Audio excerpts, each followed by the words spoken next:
Buenos días, bienvenidas y bienvenidos a este nuevo Mano a Mano. Buenos días, Javier. Hola, buenos días, Esperanza.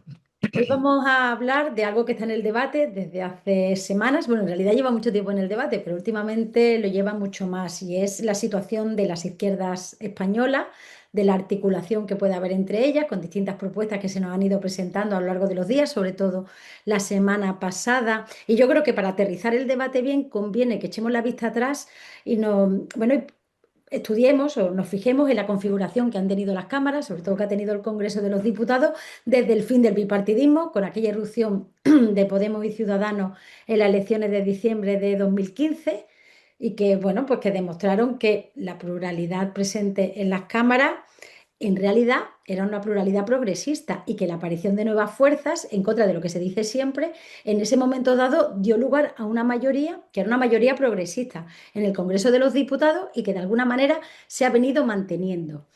Y esto, bueno, digamos que puede ser cuestionado, o alguien puede decir, no es verdad porque hubo un momento en que gobernó Rajoy con el apoyo de Ciudadanos, ¿te acuerdas, Javier?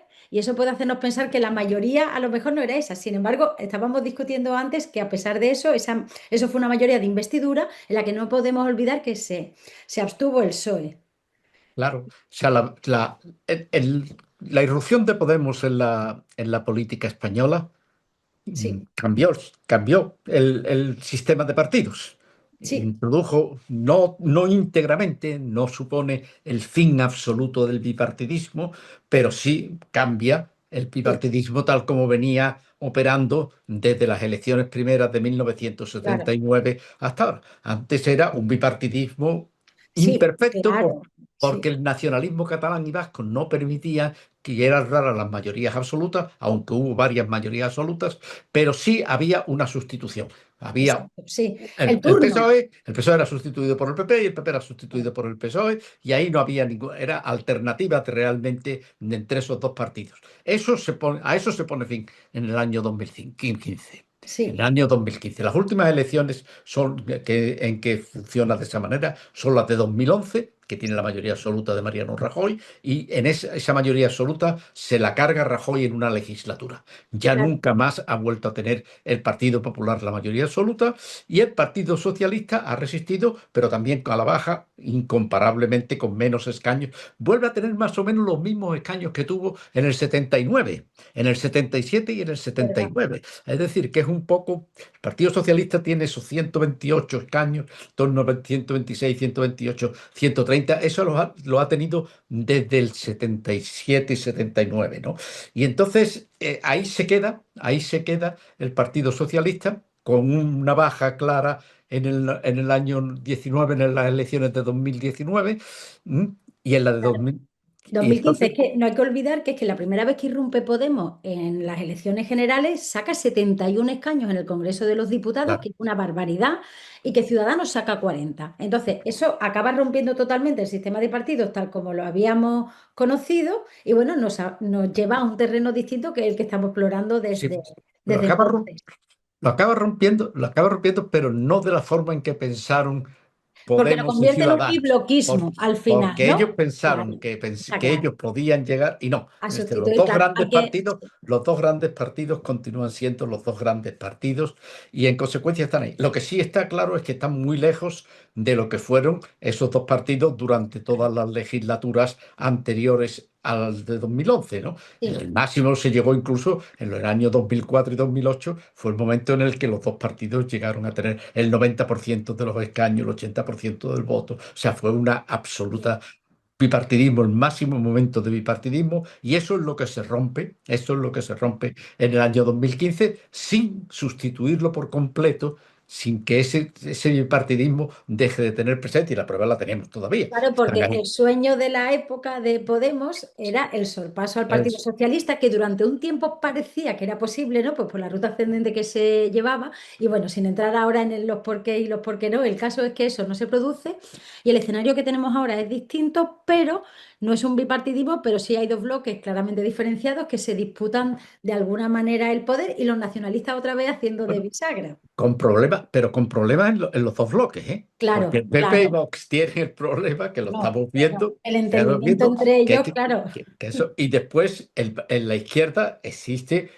no, no, no un problema de enfrentamiento entre el PSOE y los demás partidos de izquierda, porque ahí hay bastante No, ahí hay tranquilidad, sintonía. ahí hay bastante sintonía, bastante tranquilidad. El problema es entre los partidos de izquierda si son capaces de ponerse de acuerdo para competir conjuntamente y para no dividir la oferta electoral de tal manera que la convierta en cierta medida en irrelevante, ¿no? Que es lo que puede ocurrir en el caso de que las formaciones políticas de izquierda concurran cada una por separado con candidaturas distintas y con programas distintos a las elecciones que se van en este ciclo electoral, porque eso ya hemos comprobado que eso conduce prácticamente a la irrelevancia. A la irrelevancia. Esos partidos tienen un porcentaje de votos que entre todos es muy importante, pero que cada uno por separado pues es penalizado por el sistema electoral de una manera terrible y en consecuencia lo conduce casi a la irrelevancia a ellos y al mismo tiempo conduce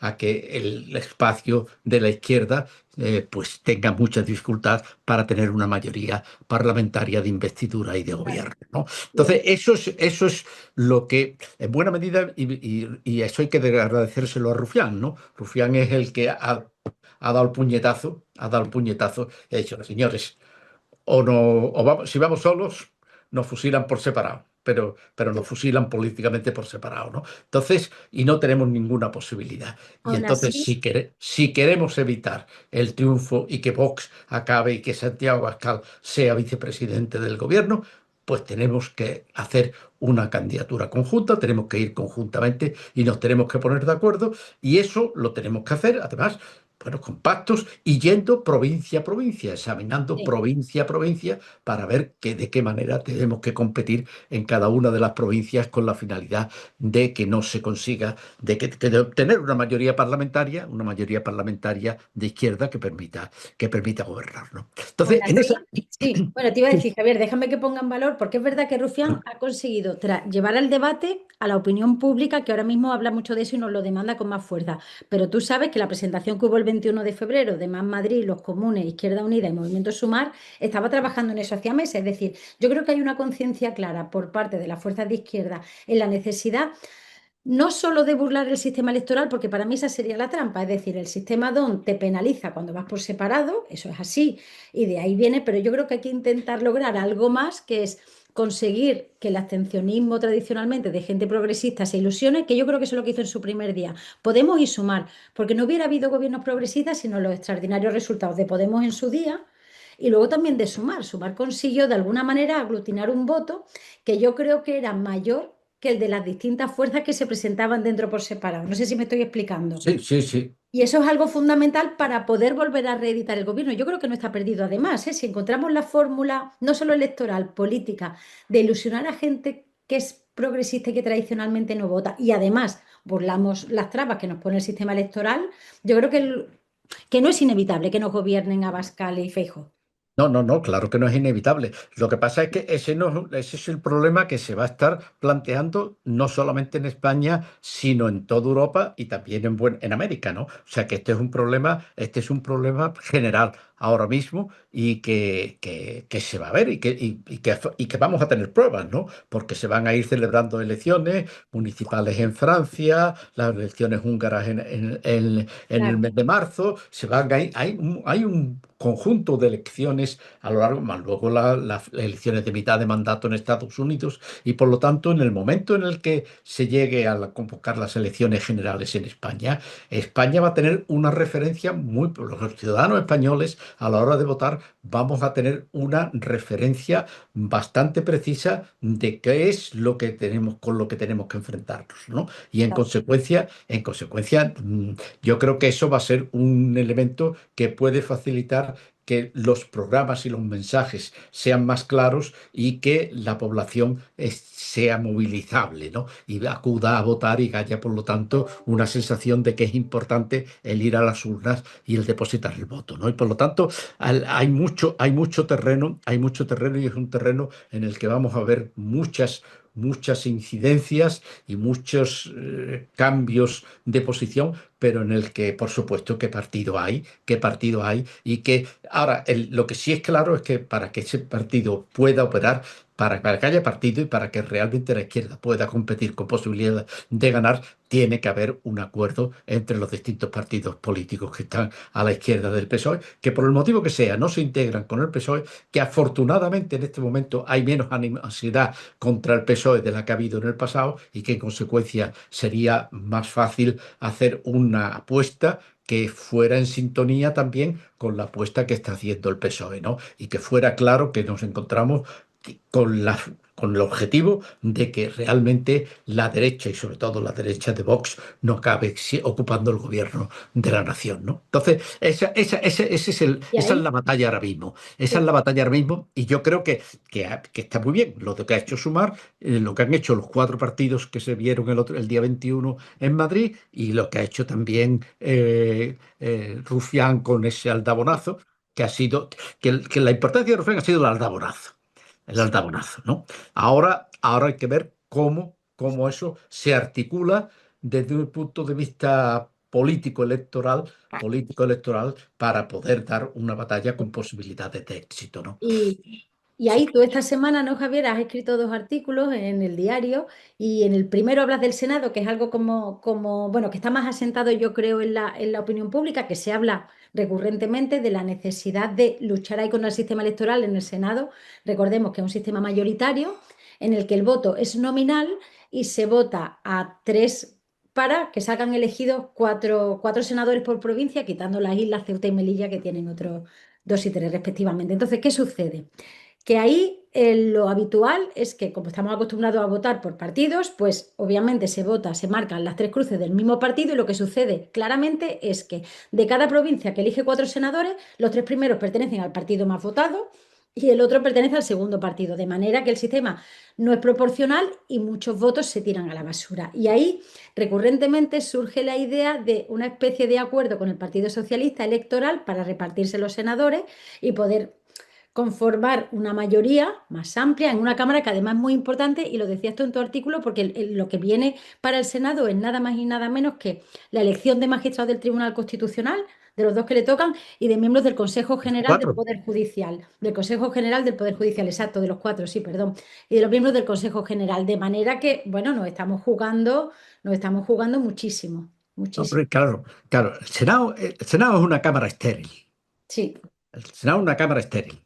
Entonces, que es inocua prácticamente en todo. En el ejercicio de las funciones parlamentarias, el Senado no cuenta prácticamente para nada, no cuenta prácticamente para nada. En el ejercicio de la potestad legislativa, el Congreso de los Diputados aprueba el proyecto, pasa al Senado, el Senado lo puede enmendar o vetar, pero eso vuelve al Congreso de los Diputados, y el Senado y el Congreso de los Diputados pues acepta o no las enmiendas que vienen del Senado y levanta el veto de manera inmediata, con mayoría absoluta, o esperando 2 meses ya con mayoría. Entonces, la ley la define, la hace el Congreso de los Diputados. El Senado no cuenta para nada. En lo que hace a la potestad presupuestaria, exactamente igual, y en lo que hace a la función de designación del presidente del gobierno, en la investidura la hace el Congreso de los Diputados y no el Senado, y por lo tanto el gobierno es una creación del Congreso de los Diputados, en el que el Senado no interviene para nada, y la cuestión de confianza y la moción de censura también se claro, sustancian en el Congreso de los Diputados, no en el Senado. Entonces el Senado es una cámara estéril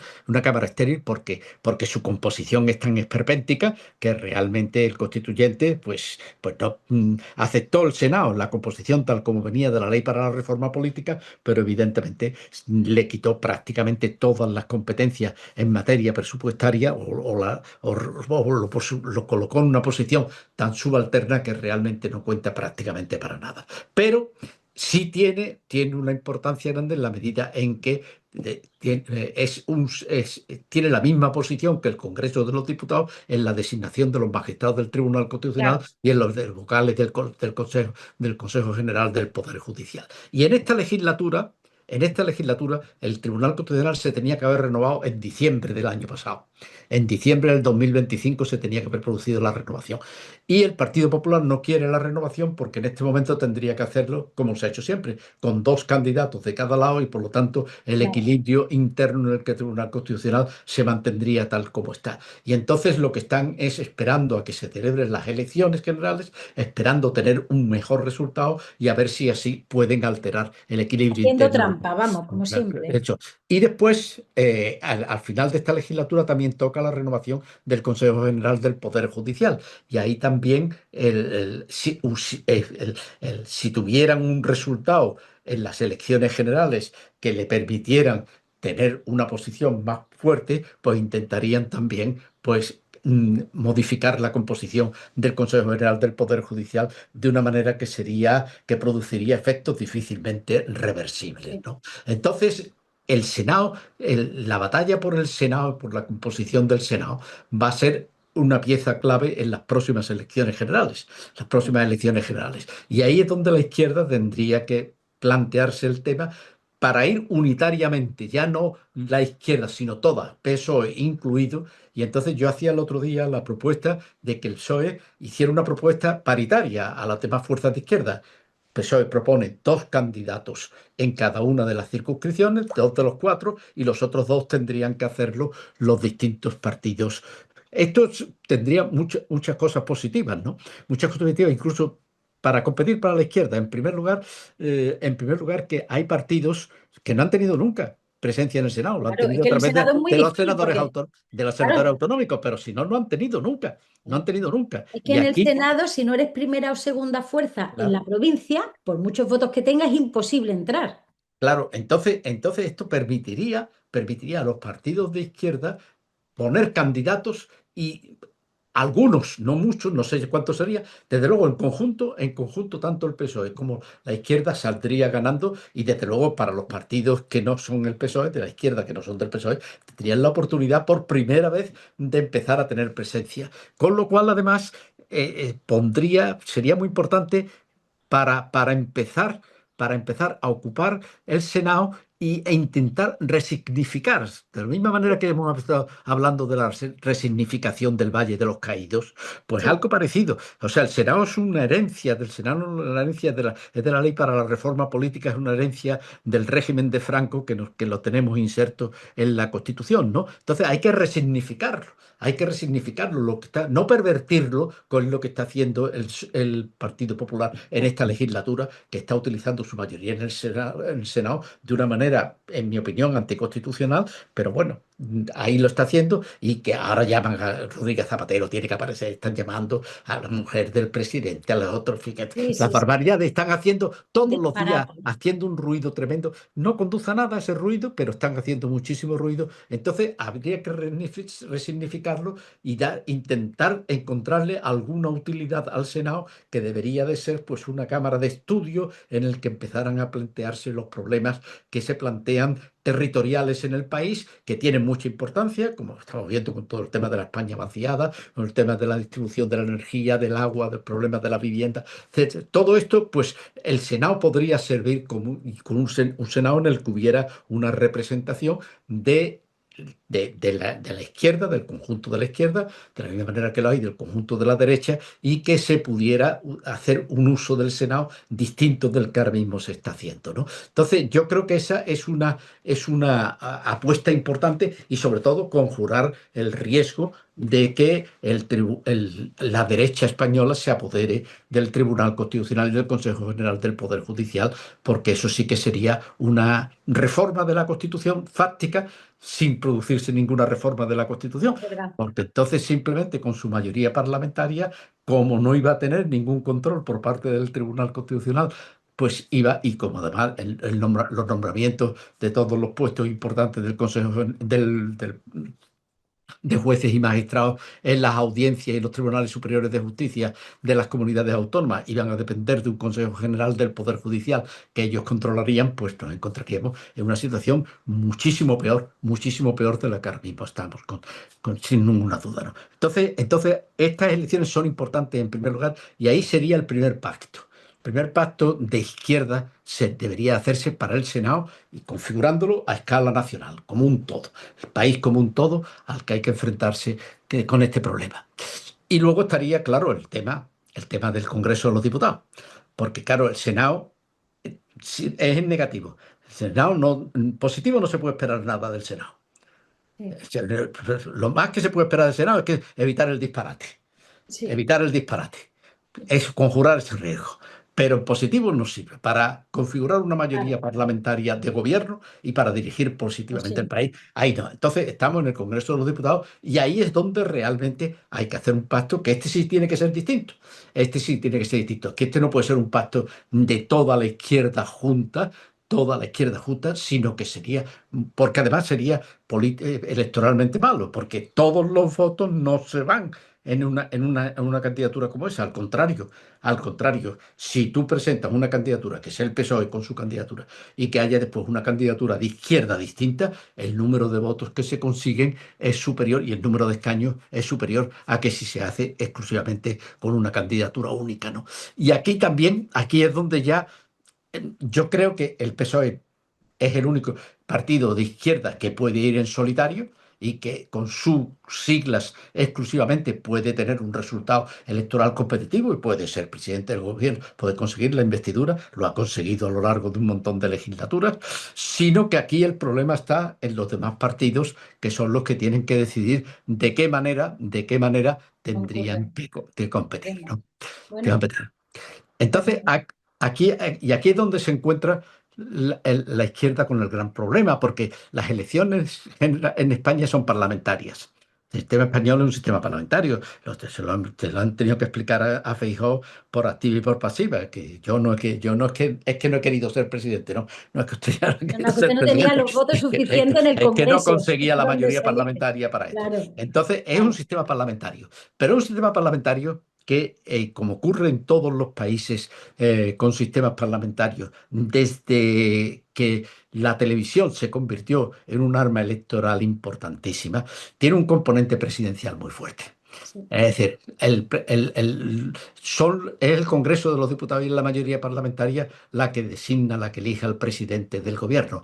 Pero el presidente del gobierno es el que ha conseguido en cierta medida en la campaña electoral conseguir una mayoría parlamentaria y por lo tanto, cuando la gente vota en las distintas provincias, están votando con la cabeza de si va a ser Pedro Sánchez o si va a ser Feijóo, si va a ser Felipe González Oranda, si era Rodríguez Zapatero. En fin, sí, sí, esto está siempre. Entonces, el cabeza de candidatura, el candidato a la presidencia de gobierno, es muy importante. Hay un componente presidencial que es muy importante. Y aquí es donde ahora mismo la izquierda del PSOE tiene el problema, ¿no? Mientras estuvo Pablo Iglesias y Podemos, pues Pablo Iglesias le daba cobertura a ese momento presidencial. Y Podemos tenía credibilidad porque tenía 70 y tantos años. La los prueba 70. era eso. Esto es lo que ahora mismo, en la izquierda no hay ningún candidato que realmente dé cobertura ahora mismo a ese elemento presidencial.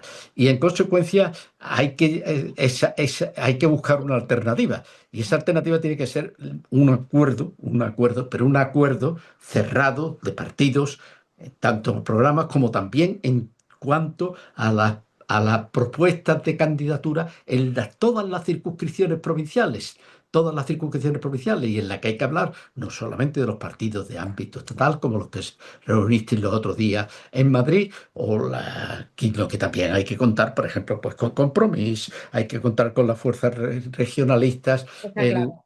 Y entonces, entre Sí, todos hay que construir un compromiso, es decir, primero, que vamos todos juntos, que los partidos que vamos a ir con dos candidatos al Senado conjuntamente con el PSOE, seamos también candidatos, que forjemos candidaturas unitarias claro, en todas sí, las circunscripciones. Y esa sería una fórmula ganadora, es decir, una fórmula federalista de izquierda, por ejemplo, bajo un rótulo de esta naturaleza, federalistas de izquierda, pues se construyeran candidaturas en las que realmente, bueno, pues todo el mundo viera dónde tiene donde sale, donde cede, donde en una Sí, tiene. claro. En fin, el encaje, pero claro, son cincuenta candidaturas, ¿eh? Son 50 cuestiones y ahí, porque ahí sí se pueden jugar el escaño, el tercero, el cuarto escaño, quinto que aparece en cada. Y hay, por lo tanto, posibilidades muchas, siempre que realmente se llegue a un acuerdo, siempre que se llegue a un acuerdo, y siempre además, evidentemente, ahí estaría el cómo se compondría la Claro, candidatura de Madrid, donde hay posibilidades de que entren varios, pero donde es muy importante la composición de esa candidatura, ¿no? claro. Porque Madrid es Madrid y no lo vamos a descubrir ahora la importancia que tiene, ¿no? Pero en Sí, fin, que este es el debate. Este pues es el debate ahora mismo, un debate de programa, un debate de personas, un debate de personas y un debate de candidatura provincia a provincia, provincia a provincia, con la finalidad de, bueno, rentabilizar, dar rentabilidad al voto de izquierda, que en el pasado, en muchas circunscripciones, prácticamente. Ahora mismo en las elecciones en Aragón lo hemos visto. Las elecciones en Aragón hemos visto. Las cuatro candidaturas de izquierda se hubieran ido juntas, pues, habría sido algo completamente distinto, ¿no? pues sí. Pues en ese es el, Ese es el ese, debate. ese es el debate, ese es el debate. Hay tiempo, pero no demasiado. Sí, Hay tiempo, pero no demasiado, y en el que habría que cerrar eso. Un compromiso, es decir, nadie va a ir en solitario. Nadie va a ir en solitario. El que quiere ir en solitario, que lo diga, pues entonces se excluye de esto. claro. Pero Pero que no nadie va a ir moleste. en solitario y, por lo tanto, que la ciudadanía española, que el cuerpo electoral tenga una oferta Sí, por parte de la izquierda diciendo que vamos a presentar una candidatura con la finalidad de gobernar, con la pues sí. finalidad de ganar, con la finalidad de evitar que Vox pueda llegar a ser parte del gobierno de España. Muy bien. Bueno, Javier, pues ese es el debate y seguiremos en ello. Yo creo que vamos a hablar más veces de esto porque yo creo que vamos a seguir dando pasos en los partidos que a la izquierda del PSOE que ya han empezado a hablar y se van a seguir dando pasos seguros en esta dirección y a ver si lo hacemos bien también, que tengamos realmente una oferta atractiva para la ciudadanía progresista para las próximas elecciones generales y estemos hablando de, bueno, pues del tercer gobierno progresista de coalición. Exactamente, Muy bien, exactamente. Javier. Pues en esa estamos. En esa estamos. Gracias, Javier. Venga. Adiós.